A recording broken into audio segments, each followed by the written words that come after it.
most of you know who Will Smith and Chris Rock are. Well, I found out a couple little things that I thought might be interesting. Number one, Chris Rock is laughing all the way to the bank. He's probably going to make more money than ever.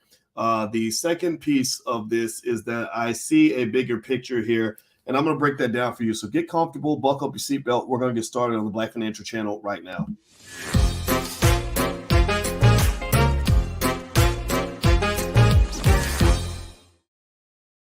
Hey, what's going on, guys? Welcome to the Black Financial Channel. That's theblackfinancialchannel.com. My name is Dr. Boyce Watkins. I'm your friendly neighborhood finance professor.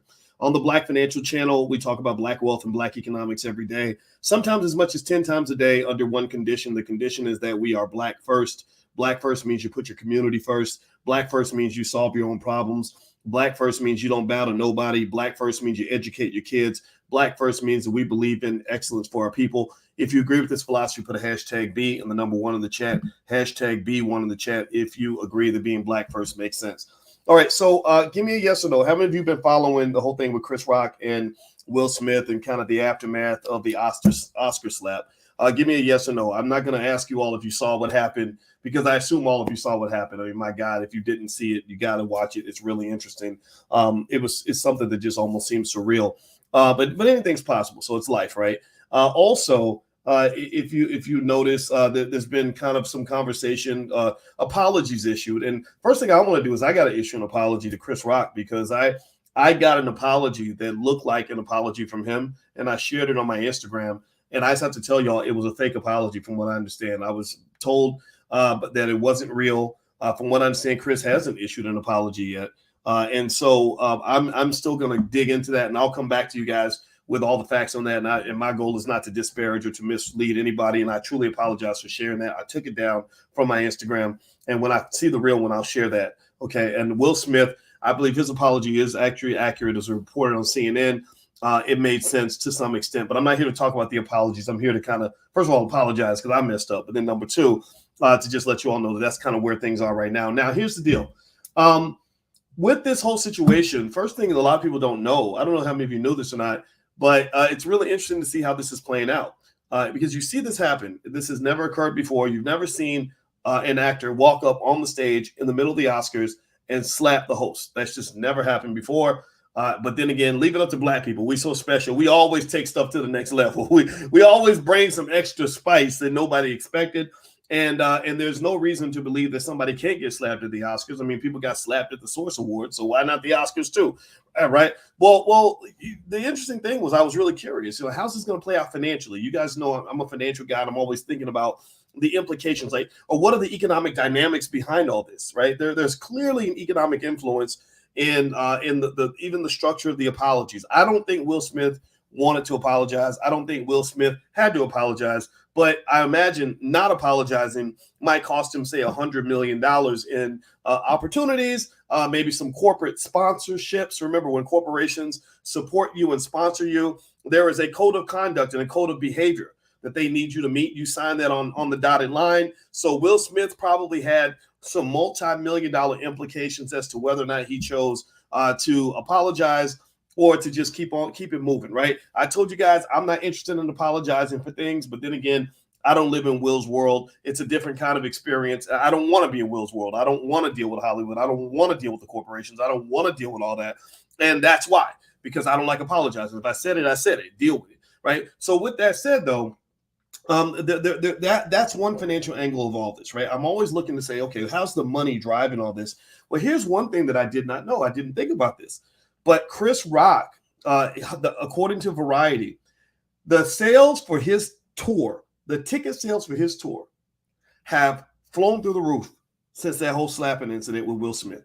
Literally, I'm going to read this to you guys. Hit the thumbs up button. Thumbs up, thumbs up, thumbs up if you haven't done it yet. And it says here, according to Variety, it says Chris Rock will return to the stage for his ongoing comedy tour this week after being slapped by Will Smith on the Oscar stage Sunday night over a joke he made about the actor's wife, Jada Pinkett Smith. The on-screen altercation is one of the most dramatic, unplanned events to occur in Academy Awards history.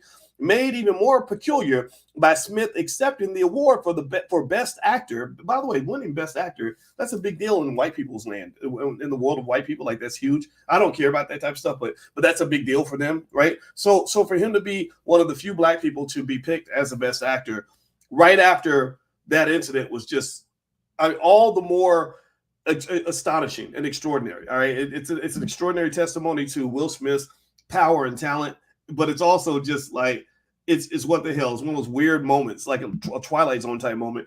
And it says also, by the way, let me know if you can hear me. Give me a yes if you can hear me, and make sure I'm coming through okay, because I'm switching screens here. It says, however, the dramatic moment did seem to inspire some viewers to buy tickets to see Rock perform live. One secondary ticketing marketplace, TickPick, reports that they have sold more tickets to the comedian's tour overnight than they did in the past month combined. They also claim that ticket prices have surged since Sunday night, going up from a minimum of $46 a ticket on March 18th, right before the Oscars, to a minimum of $341. So as a result of this incident with Will Smith, Chris Rock's ticket prices have gone up 800%. 800, that's crazy, right? So Chris Rock is laughing all the way to the bank. I mean, he's laughing all the way. Pookie, remember Pookie from New Jack City? He ain't got to worry about getting his crack money because Pookie's extra paid right now. And I find that really fascinating. And Will Smith is also a guy that has always known how to make money himself, right? So I don't think Will is ever going to be hurting. I think part of the reason maybe Will decided to make the move that he made was driven by the fact that he's got to the point where I talked to you guys about having what I call FU money. FU money is when you get enough in terms of extra income, side hustles, reserve funds, that you can say FU to your boss, FU to your situation, FU to the system, FU to everybody, and still be okay. So I want you all, when you talk about investing, that's the goal, right? Get your FU money, and then you can kind of do what you want, right? Maybe you can't walk on stage and slap somebody at the Oscars, but you might be able to slap your boss and get away with it. Don't do that. Please don't go slap your boss, because I don't want y'all going to jail, because I forgot, they will lock you up. They won't lock up Will, but they'll lock you up. But seriously, though, like, I mean, I don't know about y'all, but I have many a fantasy about running up and slapping my boss, or at least cussing my boss out, right? And walking out that door. And I'm telling you, that's what financial security kind of allows you to do, right? So shout out to Will Smith for having enough financial security that he can walk up and slap the host of the Oscars and then get an award, not get arrested, and probably make more money in the end. Here's the last piece. Before I move to the last piece, I'd like to ask you all, do me a favor, hit the thumbs up button, thumbs up, thumbs up, thumbs up. If you'd like to support the platform, we'd love to have you as a patron at intelligentblackpeople.com. That's intelligentblackpeople.com. And also, don't forget, in the Black Business School, we have a mastermind on NFTs taught by Tiala Kidd that starts tomorrow night. If you're interested in taking a look at that, or the All Black National Convention, or all the things we have going on, just go to boycewatkins.com. That's my URL, boycewatkins.com. If you're watching on Instagram, just hit the link in the bio. I'm going to share this last little piece, and then I'm going to bounce and let you get back to your day. Here's one thing that really hit me. It hit me. It's just, I just, sometimes these thoughts come to me like a thunderbolt. And it's something I knew, but it's like I knew it, but now I really know it. I said, wait a minute. Chris Rock and Will Smith, these are not employees. These are not guys that are looking for an opportunity. These are veterans. And these are guys that have been going to the Oscars literally since the early 1990s.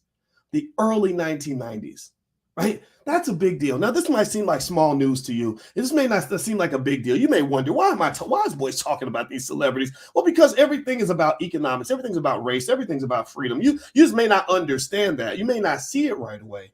But I'm here to connect the dots. That's my goal. My goal is to guide you on those dot connections so you can understand how this game of economics works and how it interlaces with race, politics, society, and everything else. So Chris Rock and Will Smith, these are not just regular guys. These guys have been going to the Oscars since 1991 or 2 or 3 or something, right? So in their status as bosses, I said, wait a minute. The standard rules don't apply for them. The rules of racial and political and social physics kind of bend for people that are in this rare space. Denzel might be another guy that's kind of in that space, right? And here's what my thought was, right? Okay, if this were a typical Negro incident, right? If this were a typical situation, because this was a black event, Like that was a black event within a white event. Like that was black. That was black people understood that incident more than the rest of the world did. We got it, right? People watching in Switzerland, they're like, what is going on? And I have friends from Denmark, and they're like, we didn't understand. We did not know why Will Smith wanted. Black people get it. Yeah, he slapped that dude because he up there talking about his wife, and we know what he means. We say, keep your wife, my wife's name after your wife. Like, we got all that. We understood that, right? And so with this incident, you're talking about two guys that are in this special rare space where the air is very thin, where you are actually a boss and you shape your own destiny. For a typical black person or a typical person, period, the rules would be different. The rules would be the Oscars are going to investigate, and after we investigate, we're never going to invite you again. That's not going to happen. They're going to both be invited. Chris will probably be invited to host again. He hosted in 2016. He hosted this year. He's going to host in the future.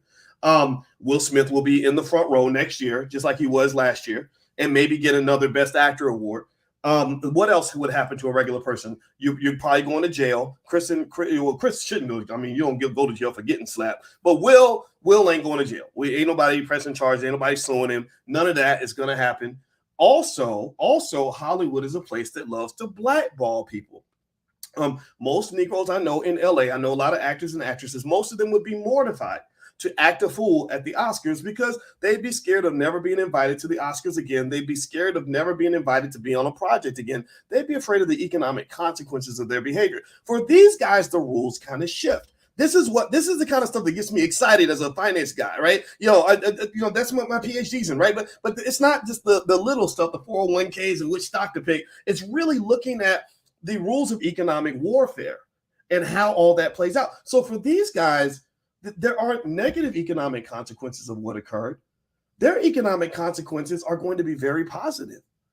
Why is that?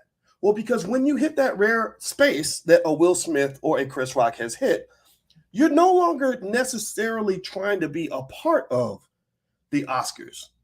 You're actually competing with the Oscars, right? So I'm Will Smith. I go to the Oscars and I just act a fool. I walk up on stage and slap the host, right? Maybe the Oscars likes it, maybe they don't, right? Some of them are clutching their pearls and saying, oh my goodness, you don't do that at the Oscars, right? Well, F you. You ain't got the power of a Will Smith, so it doesn't matter what you think, right? But then some of them are saying, oh, this is great. Now people are actually watching the Oscars. Oscars ratings went up about 50%. 10 million people watched the Oscars last year. That was a massive decline. The Oscars was dying until that moment where Will Smith woke everybody up. He woke up Chris Rock's face and he woke up the viewership. They went from 10 million to 15.6 million, 56% increase in viewership. So they're loving this. They can sell this to corporations and make more money next year. So some of them who are a little less emotional about it are seeing the bigger picture. They're saying, great, this is good for the Oscars. But then again, it might be kind of bad because now the Oscars is looking a little ghetto. You're looking like somebody's crazy backyard barbecue. You're looking like the Source Awards right now. So some people are not going to be happy with the idea that other actors who are thinking about trying to get attention to themselves may be thinking, yeah, if I don't like what the host says, I'm going to roll up and I'm going to smack that dude too, right? Like they don't like that, right? That's life.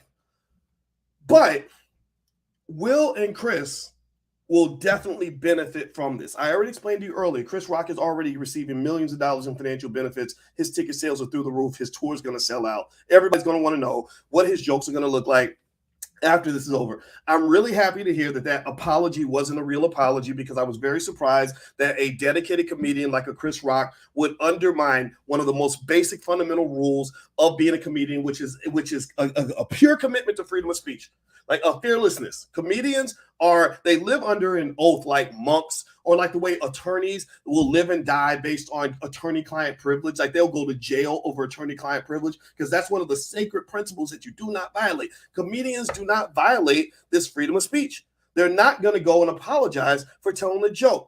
And there are people who believe, and I'm not saying you're right or wrong, it's your opinion, it's your right to have that, but they believe that no matter what joke he said, you ain't got a right to slap that man or threaten that man or beat that man up because he said a joke. It was a damn joke. And that's something that I can certainly hear that. But also a lot of us can understand why Will felt the need to address that issue. I don't know if a smack is the best way to address it, but he's a grown man. He makes his own choices.